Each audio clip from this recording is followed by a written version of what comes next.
ini sensornya ada di ujung sini. Jadi sebenarnya tidak perlu dalam kita menancapkan pH meter.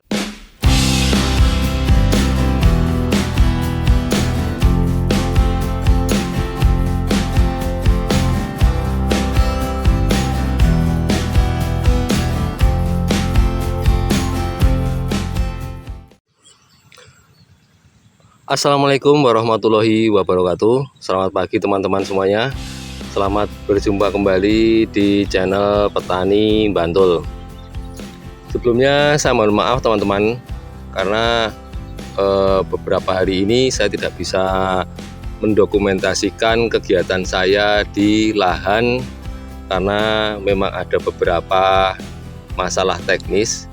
Yang pertama, kamera saya baru ada masalah.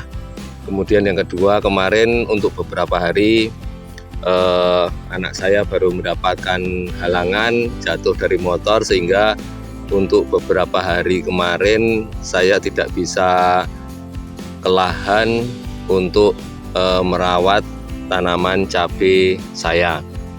Dan alhamdulillah untuk pagi hari ini, di hari Minggu tanggal 14 Januari 2024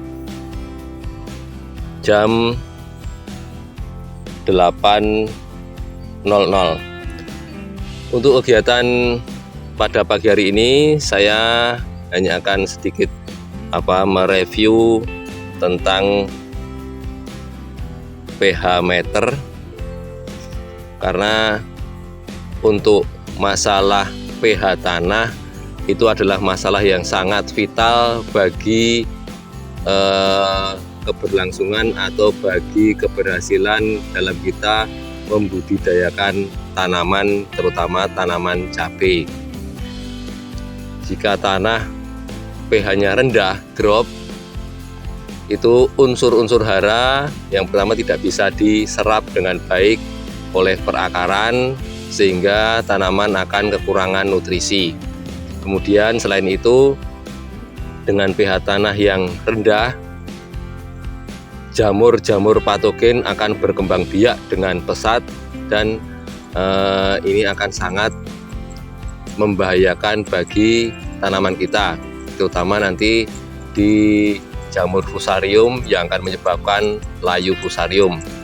Nah, di depan saya ini sekarang sudah ada 3 model pH meter. Yang pertama, pH meter digital seperti ini. Ini menggunakan baterai teman-teman, 9 volt di sini. Ini kemarin saya beli dengan harga ini cukup murah, hanya sekitar Rp70.000 di online shop. Coba nanti kita lihat hasilnya seperti apa.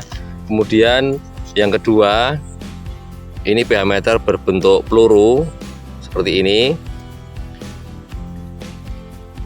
Ini tidak menggunakan baterai, jadi di dalamnya sini ada kumparan yang akan mendeteksi dari hasil pembacaan sensor di sini.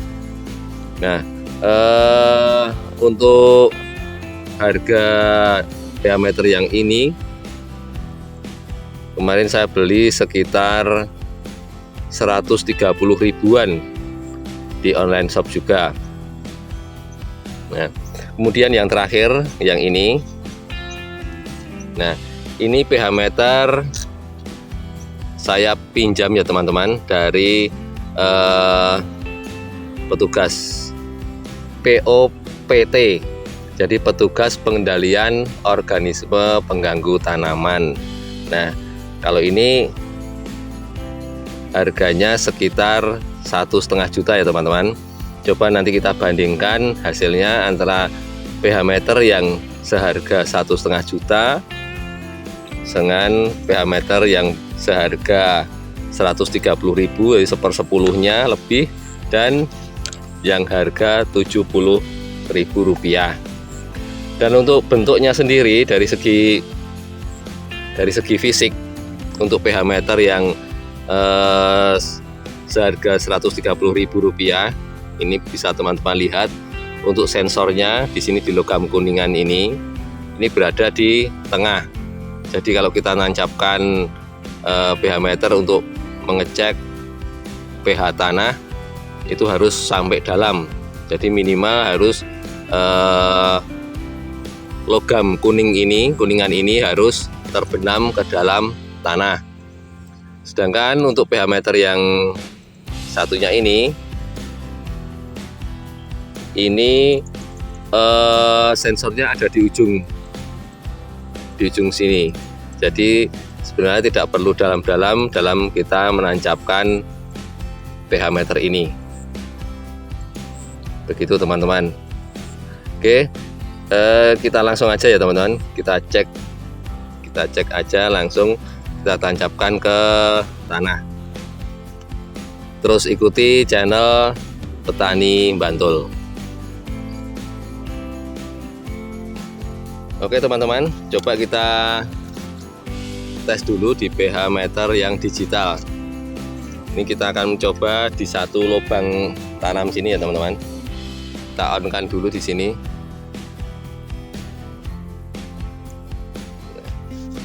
Di pH meter yang digital ini ada beberapa mode ya teman-teman. Di sini angka 7 ini menunjukkan pH tanah, kemudian di atas ini menunjukkan intensitas cahaya matahari. Jadi kalau sensor ini saya tutup, nah kalau saya tutup dia akan menunjukkan low karena gelap. Kalau saya buka lagi dia akan mendapatkan sinar matahari yang cukup sehingga dia akan menunjukkan high, bahkan high plus. Oke, kita akan coba tancapkan di sini ya teman-teman.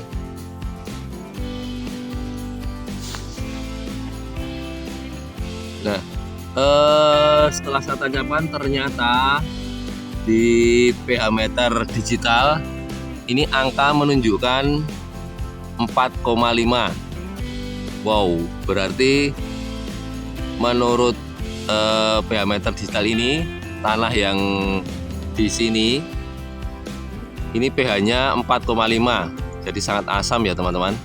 Dan ini sangat tidak bagus untuk dalam kita membudidayakan tanaman hortikultura, terutama cabai. Dan memang harus dinaikkan pH-nya dengan kapur dolomit atau dengan kalsium CaO, bisa juga kita kocorkan atau kita taburkan di lahan. Oke teman-teman, selanjutnya akan kita coba cek pH di lubang yang sama dengan pH meter yang seharga Rp130.000. Kita coba.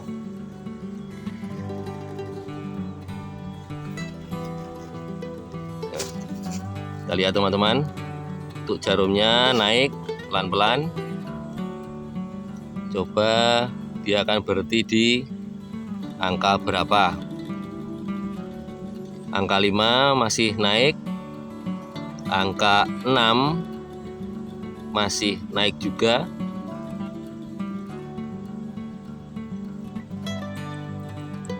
masih naik sedikit. Oke, angka 6,2 masih naik sedikit,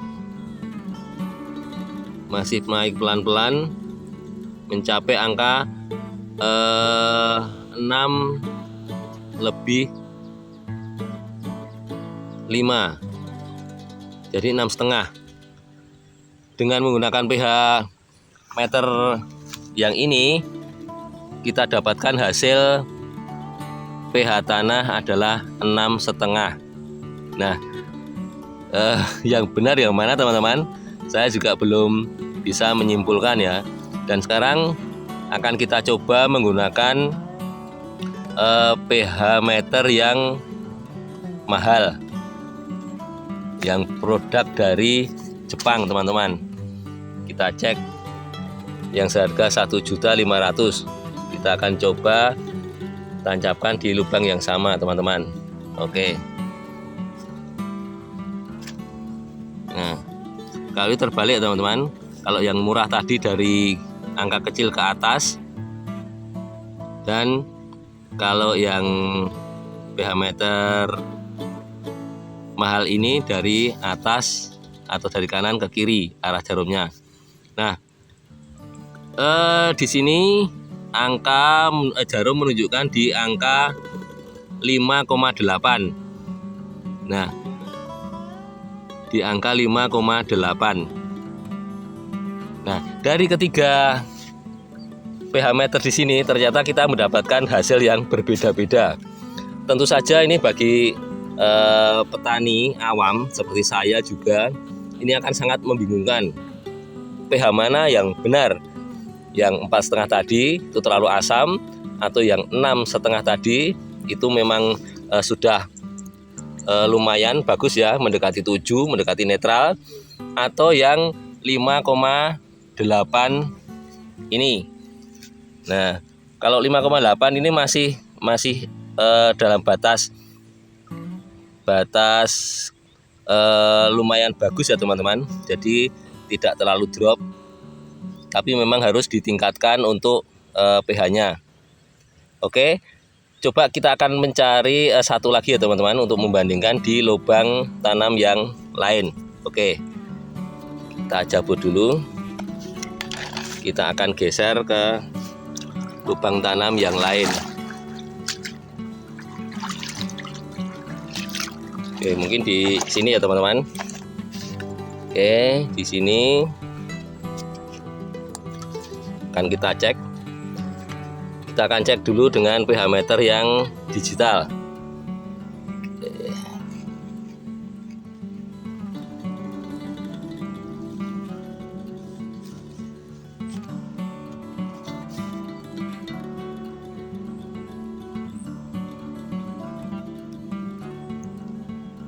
pH meter yang digital ternyata sama ya teman-teman, menunjukkan angka 4,5.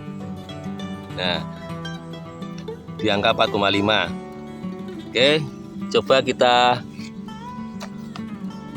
cek dengan pH meter yang 130.000.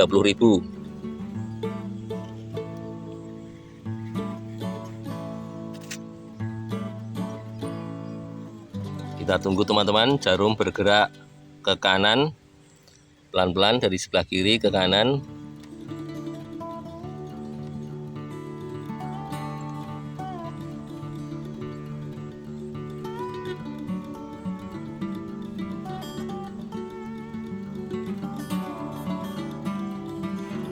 Terus bergerak ke kanan, mulai pelan-pelan dia bergerak.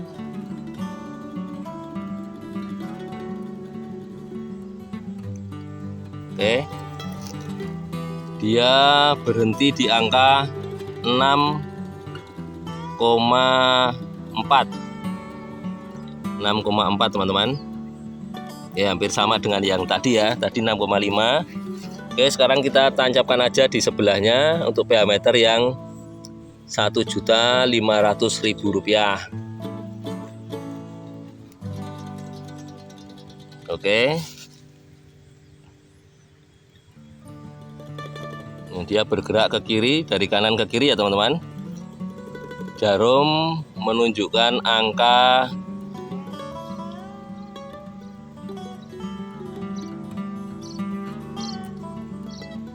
5,7, sekitar 5,7, hampir sama juga dengan yang tadi.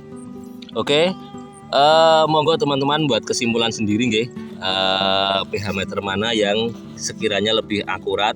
Kalau menurut saya ada harga ada rupa ya teman-teman. Jadi untuk pH meter yang di sebelah kanan ini yang dari Jepang dengan harga Rp1.500.000 itu kemungkinan besar lebih akurat, karena memang ya tadi saya katakan ada harga ada rupa. Tapi kita bisa kira-kira aja mengkalibrasi jika teman-teman membeli pH meter dengan harga yang murah 130.000, itu kita bisa mengira-ngira selisihnya ada sekitar 1 ya teman-teman. Jadi ini misalnya kita bulatkan di angka 5,5, di sini di angka 6,5. Jadi selisihnya 1.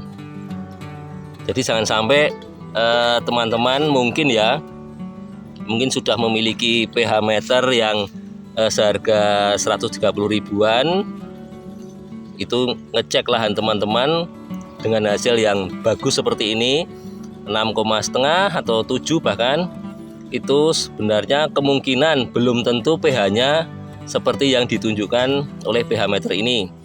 Jadi kita harus selalu hati-hati dan mungkin kalau teman-teman bisa membandingkan juga, bisa membeli yang seharga 1.500.000 ataupun bisa meminjam di PPL atau di POPT, petugas lapangan, itu kita bisa membandingkan. Jangan sampai kita terlena, tanah kita sudah bagus pH-nya tapi ternyata untuk pertumbuhan tanaman kurang maksimal. Itu bisa jadi pH meter dalam membaca pH kurang akurat. Jadi di jarum menunjukkan di angka 6 lebih, tapi sebenarnya dengan dicek di pH yang bagus atau pH yang standar seperti ini, ternyata pH-nya lebih rendah. Oke, begitu teman-teman untuk sedikit review dari saya. Terus untuk satu lagi yang digital, ini saya rasa kurang recommended ya teman-teman, karena pembacaannya sedikit ngawur. Mungkin kalau yang harganya lebih mahal mungkin bisa lebih akurat, tapi ini kemarin saya beli harganya cuma 70.000, jadi ya seperti inilah hasilnya. Oke, terima kasih bagi teman-teman yang sudah menonton, mengikuti channel ini. Mohon maaf videonya juga goyang-goyang karena ini saya rekamnya hanya pakai HP, karena kamera yang biasa saya pakai baru ada masalah. Mudah-mudahan bermanfaat, dan bagi teman-teman yang sudah subscribe, saya ucapkan banyak terima kasih. Semoga rezeki teman-teman semua lancar, dan bagi yang belum subscribe, monggo silahkan tekan tombol subscribe di bawah dan aktifkan lonceng notifikasi. Bagi yang mau mendiskusikan atau berdiskusi, monggo silahkan juga ketik di kolom komentar. Oke teman-teman, gitu dulu video dari saya kali ini. Insya Allah dalam beberapa hari ke depan saya akan update kondisi tanaman saya teman-teman, karena ini terus terang untuk tanaman saya setelah saya tinggal beberapa hari untuk merawat anak saya, ini terkena jamur dan keriting agak parah teman-teman. Mudah-mudahan besok bisa diselamatkan dan bisa kembali pulih seperti semula. Oke teman-teman, sekian dulu video ini dari saya akhiri. Assalamualaikum warahmatullahi wabarakatuh. Salam petani milenial.